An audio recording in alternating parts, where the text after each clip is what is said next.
Correios voltaram ao centro da discussão econômica. A estatal enfrenta um déficit bilionário e tenta evitar o colapso, pedindo empréstimos a bancos públicos e privados. Uma operação que o governo tenta resolver, mas que muito provavelmente o Tesouro terá que garantir. Hoje o Radar vai promover um debate sobre o que está em jogo. Como salvar uma das empresas mais tradicionais do país? Reestruturar ou privatizar?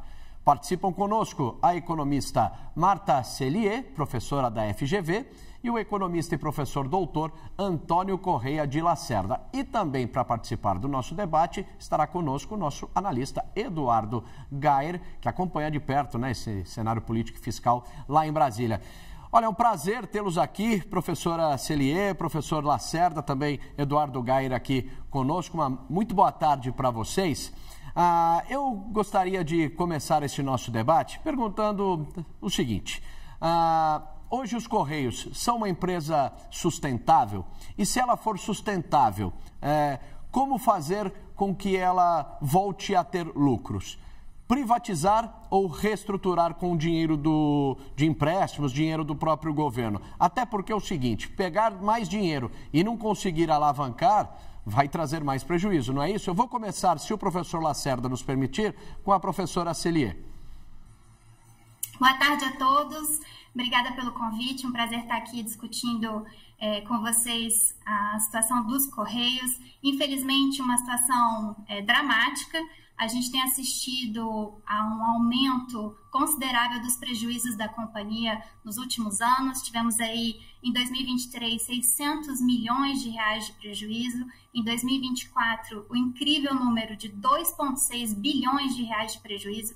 E agora, em 2025, apenas nos 6 primeiros meses do ano, apenas até junho, já chegamos a 4,4 bilhões de reais de prejuízo. Imaginamos, isso significa que a empresa agora apenas aumenta prejuízos e não vinha de um histórico de receitas positivas, de lucro? Não, não é verdade. Nós tivemos resultado positivo para a empresa Correios nos anos de 2017, 2018, 2019, 2020, 2021 e 2022, apesar da manobra contábil que foi feita pela empresa em relação à perda de uma ação trabalhista em 2023, que ela jogou no balanço de 2022, o que leva a dúvidas aí dos analistas sobre se os Correios tiveram lucro ou prejuízo em 2022. Tiveram lucro em 2022, mas infelizmente passaram por essa manobra contábil, ou seja, uma empresa que vinha sendo saneada, vinha tendo cortes significativos de despesas desnecessárias, foco em ganho de eficiência, de digitalização, de entregas mais rápidas, mas que de 2023 para cá tem apresentado números ascendentes de despesas com pessoal, despesas administrativas, despesas com publicidade, despesas com patrocínio. Para vocês terem uma ideia dos aumentos, a gente vê um salto de 3 milhões de despesa com patrocínio e publicidade em 2023 para 26 milhões em 2024, ou seja, mais de 800% de incremento de despesa só nessa rubrica. Então, várias demonstrações aí de que não tiveram o cuidado, o zelo com a elevação dos gastos da companhia. Na contraparte, as receitas estão em declínio, criando aí uma situação dramática, um rombo histórico, lamentavelmente, para uma empresa tão importante e tão querida aos brasileiros. Professor Lacerda, por favor. De fato, existe um problema a ser resolvido na gestão dos Correios. É preciso sanear a empresa, é preciso, então, que se tome medidas estruturais de redução de custos, de mudança de estratégia e também de busca de ampliação de receitas, porque, evidentemente, a empresa exerce uma função pública muito significativa. O Brasil é um país continental e um país extremamente desigual, Então, nós temos a prestação de serviços de entregas, de correspondência e mesmo de encomendas, mercadorias, para os mais distantes rincões, E o Correio exerce essa função. Então, ele precisa compatibilizar esse tipo de ação, que, vamos dizer assim, tem um cunho mais social, com as demais atividades que possam viabilizar a sua sustentabilidade de médio e longo prazo. Quer dizer, apesar dos indicadores ruins de desempenho financeiro, não há dúvida que, economicamente, a empresa tem um enorme potencial, desde que, evidentemente, se faça a correção de rumos em várias das áreas em que ela atua, né? Seja do ponto de vista da sua estratégia de ação, seja do ponto de vista, né, da sua atuação, e mesmo a questão da gestão mesmo, né? De pessoal, gestão de destinação dos recursos, de desenvolvimento dos investimentos, né? E sempre nós temos que também avaliar no lado financeiro a questão dos investimentos, né? Então, eu acho que é plenamente possível estabelecer ou restabelecer as condições da companhia, claro, no médio prazo. No curto prazo não é possível, mas é possível você fazer um mecanismo de ponte, de transição, não é? E aí, nesse sentido, os empréstimos são uma ação emergencial necessária, embora não suficiente. Porque, evidentemente, se você mantiver tudo como está e apenas aportar mais recursos, não resolve a questão, né? Então, é preciso compatibilizar esse equilíbrio financeiro com ações estruturais de alteração da empresa para que ela possa se tornar viável, solvente, intertemporalmente. Gayer, traga o seu olhar também para a gente sobre esse cenário dos Correios e faça a pergunta para os nossos convidados. Boa tarde a todos. Eu queria ouvir os senhores a respeito de uma possibilidade intermediária que já tem circulado aqui em Brasília, que seria de fazer mais para frente um IPO dos Correios, porque privatização nesse governo nós sabemos que não virá. Pelo menos é a indicação que existe hoje. E quando o presidente Lula esteve na Itália recentemente, ele disse que gostaria de conhecer o modelo da Poste Italiane, também uma empresa que estava em crise, era uma estatal e, enfim, o governo lá em 2015, o governo da Itália conseguiu fazer uma oferta pública de ações e hoje é uma empresa de economia mista. Queria ouvir os senhores se essa pode ser uma saída intermediária entre a privatização e a estatização total, que claramente não está dando certo, e o que precisa ser feito para, de fato, acontecer um IPO sustentável, porque na condição que o Correio está, um IPO com certeza iria naufragar. Professora Marta, por favor. Vou começar com a professora Marta. Com certeza.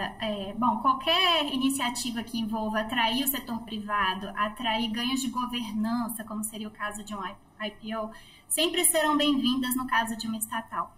Mas eu particularmente acredito que o remédio para os Correios envolve venda de controle.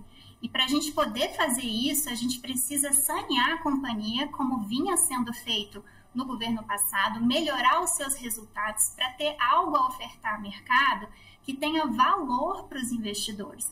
Porque hoje a companhia como está, com fluxo de caixa, com problemas recorrentes, no sentido de ver as suas despesas aumentarem mês após mês e as suas receitas caírem, não atrairá investidor nem para participação minoritária, nem para participação majoritária. Veja, a gente tem que entender onde se situa os Correios em termos de plano de negócio diante da realidade do país e do mundo em 2025. Os Correios, por muito tempo, se beneficiaram de uma receita de monopólio, que a estatal ainda tem em parte em relação à entrega de cartas e encomendas. Ocorre que, no mercado de encomendas, onde ela concorre, esse é um mercado em que cada vez você tem mais empresas privadas atuando, com mais tecnologia, com mais investimento, com mais ganhos de estratégia, e os Correios, como toda estatal, tem muita dificuldade de competir com o setor privado. E onde ela é monopolista e ela contava com ganhos, né, desse monopólio, receitas garantidas do monopólio, o brasileiro utiliza cada vez menos esses serviços de carta, de correspondência, e quer utilizar cada vez mais os serviços de encomenda, onde você encontra concorrência aos Correios com planos de investimento impressionantes, com robotização, com uso de inteligência artificial. Então, se você olhar para o futuro da empresa e ela continuar tendo essa mentalidade de realizar concurso público, veja, em dezembro de 2024, os Correios tiveram a realização de um concurso público para contratar mais de 9 mil novos colaboradores. Tem cidades no Brasil que não tem 9 mil habitantes. Inclusive, eu estava até checando os números, 44% dos municípios brasileiros têm menos de 10 mil habitantes. Ou seja, eles estão contratando um município inteiro de trabalhadores num cenário de aumento de custos administrativos e redução de receitas. Nenhuma empresa privada vai fazer isso. Nenhuma empresa privada vai contratar 550 milhões de reais de empréstimo junto a bancos em 2024, com compromisso de começar a pagar em 2025, e para pagar esses compromissos, agora anuncia um novo empréstimo na casa de 20 bilhões de reais. Os números dos Correios, tal como está a gestão atual e como tem sido conduzida nos últimos anos, afasta qualquer investidor privado, seja ele financeiro, seja ele operador desse tipo de infraestrutura. Então, para a gente retomar eventualmente uma discussão de IPO ou de venda de controle, que eu defendo no caso dos Correios, a gente teria que fazer um trabalho tremendo para sanear essa companhia, levá-la à realidade dos números setoriais, enxugar despesas, aumentar receitas num contexto complexo de concorrência com empresas do setor privado que têm investido muito, enquanto os Correios não têm acompanhado investimentos, pelo contrário, estão reduzindo essa capacidade de investimento e contraindo cada vez mais dívida. Então, um cenário muito desafiador pela frente, e o que me causa tristeza é que os grandes prejudicados são os trabalhadores da empresa, que começam a ver retenções de pagamento de FGTS, perdas no plano de saúde com clínicas que não atendem mais, problemas novamente no Postales, propostas aí de redução de jornada com redução de salário, de suspensão de férias, e também com os brasileiros que começam a ver e sentir a redução da qualidade dos serviços prestados pela estatal, que tem demorado mais para entregar os seus serviços, que tem notadamente apresentado perda de qualidade. A gente está vivendo hoje um risco de apagão postal no país. Professor Lacerda, gostaríamos de ouvir a sua posição. Sim, que a empresa precisa ser saneada, acho que é um consenso aqui, né? Ela precisa repensar a sua atuação, a sua estratégia de recursos humanos, a sua estratégia de investimentos, a sua estratégia de operacionalização, né? Então, nesse sentido, preparar a empresa para realizar um IPO me parece bastante factível no médio prazo. A pior alternativa, a meu ver, nas condições brasileiras, seria uma privatização. Por quê? Porque o Brasil não tem uma tradição de regulamentação nesse setor. E você corre o risco de, privatizando sem ter uma boa regulação, você prejudicar ainda mais os consumidores, aqueles usuários. Então é muito importante manter a função pública da empresa, no sentido social que ela desempenha, junto com um desempenho econômico compatível com o que exerce no setor privado, mas exercendo funções que o setor privado não se interessa em fazer. Que empresa privada vai se interessar em atuar em pequenos municípios Brasil afora, nos mais diferentes rincões existentes? Então, nós temos essa questão, esse desafio, essa função pública que é desempenhada pela empresa. E como falava há pouco, ela é uma empresa viável economicamente. Ela pode estar financeiramente numa situação desfavorável, mas é possível, mediante medidas, mediante reestruturação estratégica, que ela venha a ser uma empresa solvente, uma empresa viável intertemporalmente. Então eu vejo que a melhor saída realmente é intensificar a mudança de estratégia, melhorar a gestão, em todos os ramos, inclusive no financeiro, mas também no operacional, sem perder sem deixar de exercer a sua função pública, que é muito importante, que é esse lado não só econômico, mas também social. Agora, daqui para frente, a tendência é esses pequenos municípios que ainda dependem dos Correios, até para a comunicação, talvez ainda ali nos rincões do Nordeste e tal, precisa ainda de uma carta, a encomenda é muito importante, só que a tendência é a gente cada vez mais se atualizar e a tecnologia, a evolução chegar nesses lugares também, Vai ter que ter uma mudança também de estratégia total, porque já ninguém mais vai querer carta, né? Vai se comunicar por carta. Como a gente estava dizendo, a questão das encomendas já tem dezenas de players aí que fazem a entrega muito mais rápido hoje até que os Correios. Vai ter que mudar um pouco o case do negócio dos Correios? Aí eu pediria um pouquinho mais de celeridade nas respostas para os nossos convidados. Professora Marta. Com certeza. O projeto de privatização dos Correios, que chegou a ser estruturado pelo BNDES, lá pelo Ministério da Economia no governo passado, com um projeto de lei, inclusive, aprovado já na Câmara dos Deputados, né, pendente apenas de apreciação e aprovação pelo Senado, ele trazia regras muito claras em relação à obrigatoriedade do comprador dos Correios, então desses investidores, de manterem o serviço postal em todo o país. Por que isso é importante? Porque a venda dos Correios nunca foi uma estratégia fiscal de venda para colocar dinheiro em caixa e fazer frente a um desafio fiscal. Nunca foi esse o objetivo ou a intenção do projeto de privatização dos Correios. Sempre foi evitar justamente que a estatal colapsasse e que os níveis de serviço se degradassem e que as pessoas que vivem em comunidades mais distantes ficassem prejudicadas com, eventualmente, a paralisia da entrega dos serviços pela estatal. Então, o projeto de privatização, ele tem que obedecer o que diz a Constituição Federal. E a Constituição Federal diz que compete à União manter o serviço postal. Isso significa que você não pode vender a empresa e dizer atue onde você quiser, do jeito que você quiser. Não. Você tem que garantir a entrega de serviços postais em todos os municípios brasileiros, com qualidade, com celeridade e com modicidade tarifária, inclusive. E trazia até uma nova competência para a Anatel, a agência reguladora, regular esse contrato, regular esse novo investidor. Então, acho que o desenho, a modelagem dessa privatização foram muito inteligentes no sentido de prever a venda da estatal enquanto ela tinha valor de mercado e garantindo que os usuários se beneficiassem dessa venda. Para frente, para retomar esse projeto, de novo, friso, indispensável recuperar números saudáveis para que a estatal possa ser colocada no mercado e que algum investidor tenha esse interesse de assumir essa obrigação de levar cartas, correspondências, encomendas a todos os municípios brasileiros com qualidade, se valendo aí de toda a base de ativos dos Correios. Professor Lacerda, rapidamente sua posição, por gentileza. Sim, não há dúvida que há uma mudança, né, tecnológica importante, mas também nós temos que lembrar que o Brasil é um país extremamente desigual, né?